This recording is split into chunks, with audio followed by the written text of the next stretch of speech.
All right. Hey, y'all. So I know that I've spoken about this before a couple of times while I was live, but I didn't really get the chance to go deep. So I would definitely like to talk about this more with y'all in this video. This document is available through the Duke University Library System. I want to start off by saying if you are a young black woman, I need you to know that the men who look like you have always been waging war against you using your own womb. What it comes down to is these men 100% exploiting y'all's want to be loved and to have love. That's what it comes down to. These men are exploiting you because you want to be loved and because you want to love. But that's for another video. Black women, you need to know that your womb has always been used against you by the men who look like you. They have always exploited your want to be loved. They have always exploited your wombs, not because they want families with you, not because they actually want to be there for you and the child, but because they want access to you, your body, and your resources.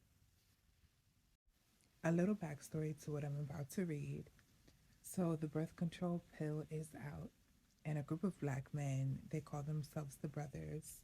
I'm not really sure. I haven't done much more research into this on the men, but anyway, they put out a public letter to black women decrying birth control and telling black women basically that they did not want black women to have the ability to control their own fertility. Okay, the letter.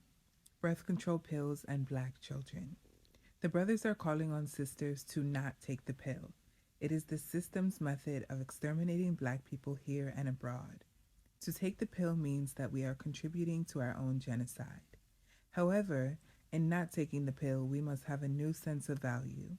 When we produce children, we are aiding the revolution in the form of nation building. Our children must have pride in their history, in their heritage, in their beauty. Our children must not be brainwashed as we were. Ladies, please tell me if any of that sounds familiar to you. Please tell me if any of that sounds familiar to you because it sounds very, very familiar to me. Okay, back to the letter. Procreation is beautiful, especially if we are devoted to the revolution, which means that our value system be altered to include the revolution as the responsibility. A good deal of the supremacist, white effort to sterilize the world's non whites out of existence is turning toward the black people of America. New trends in race control have led the architects of genocide to believe that sterilization projects aimed at the black man in the United States can cure American internal troubles. Under the cover of an alleged campaign to alleviate poverty, white supremacist Americans and their dupes are pushing an all out drive to put rigid birth control measures in every black home. No such drive exists within the white American world. In some cities, Peekskill, Harlem, Mississippi, and Alabama, welfare boards are doing their best to force black women receiving aid to submit to sterilization. This disguised attack on black future generations is rapidly picking up popularity among determined genocidal engineers. This country is, okay, I can't read that word, prepared to exterminate people by the pill or by the bomb. Therefore, we must draw strength from ourselves. You see why there is a family planning office in the black community of Peekskill. Did you hear all of the half truths and false comparisons in that letter? Much of what they were saying back then, they are still saying today. They really have not come up with any new material in decades, ladies.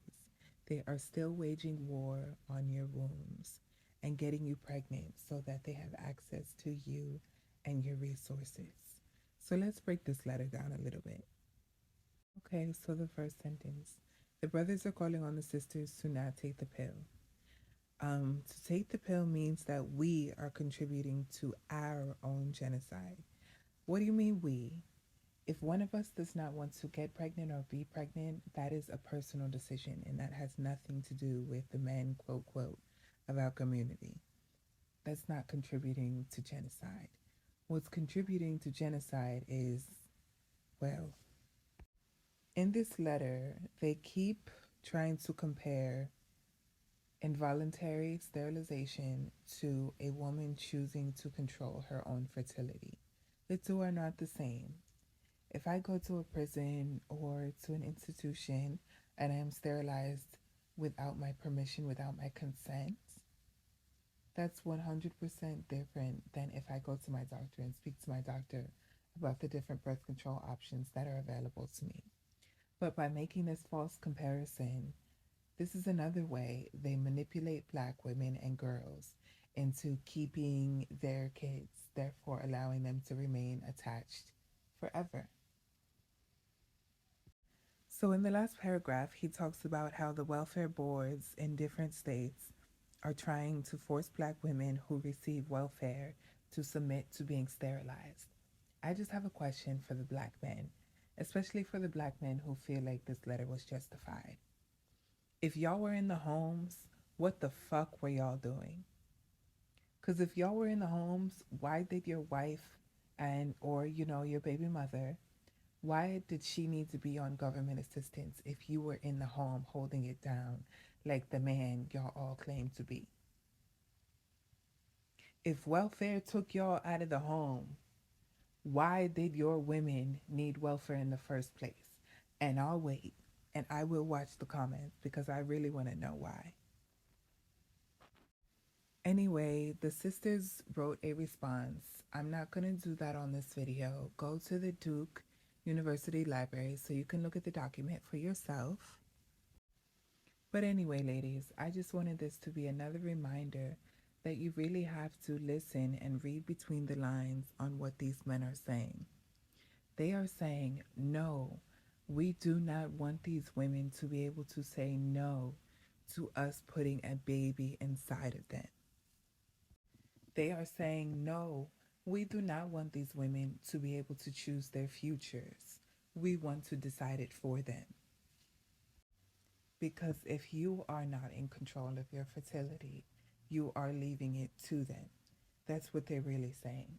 They don't think that we are human, and they don't think that we should be able to choose a future that doesn't involve being their baby mothers or their doormats or their stepping stools, or the woman who they can always come back to for a hot meal and some warm coochie. Because that's why these men are really making y'all baby mothers. Because they want access to you. They want access to you. They want to be able to always come back and beg their way back into your bed and beg their way back into your life and beg their way back into your heart. That's what they want.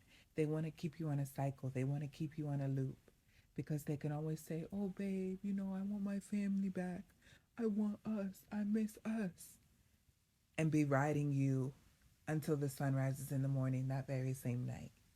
They know what they can do to manipulate and to keep you on a string and to keep you in that loop, giving him your resources, giving him a place to stay, having sex with him, doing sexual favors for him, and making him feel good, making him feel like he actually is a good dad because he's in the house now, only because you're smashing and sucking him. For a lot of men, having baby mothers boosts their ego. Having multiple baby mothers is a flex to them because they all know the game that they are playing with their baby mothers. Most of them are sexually coercing their baby mothers and telling their baby mothers, oh, hey, if you don't have sex with me or if you don't do this sexual favor for me, I'm not going to help you with the kids. And they manipulate. This is why these men want to make y'all baby mothers. They don't care about you. They're not going to care about that potential kid. But what they do care about is having continued access to you, your body, and your resources.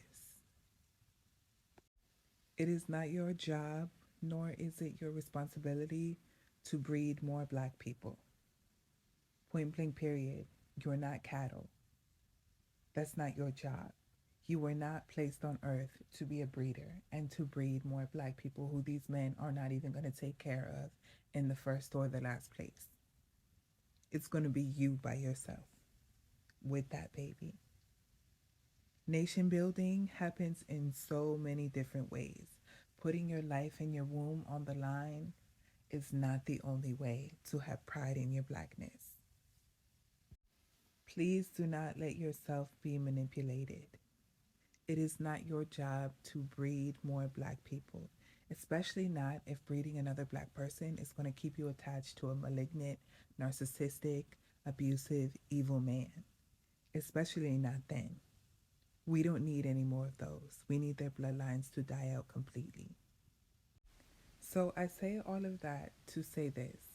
Do not be fooled, black girl or black woman. You are not cattle. You are not a breeder. It is not your job to bring forth more black people, especially not if you're not going to have any help from the baby's other parents or family. Especially not if having this baby is tying you to evil, is tying you to a man who harms you, who hurts you, who abuses you. Especially not then. Do not be fooled, ladies. Do not be fools. At this point, I'm just going to have to tell you, don't get pregnant. Have your fun. But what I see oftentimes, especially with young black girls, their pregnancies tie them to their abuser and they go through hell. Please consider, because giving birth, having a child, is a major life altering decision. Please think about it. We have technology now that allows you to control when you will or will not have a child. And I need you to use that and carve out the best future you can for yourself. All right? Love you.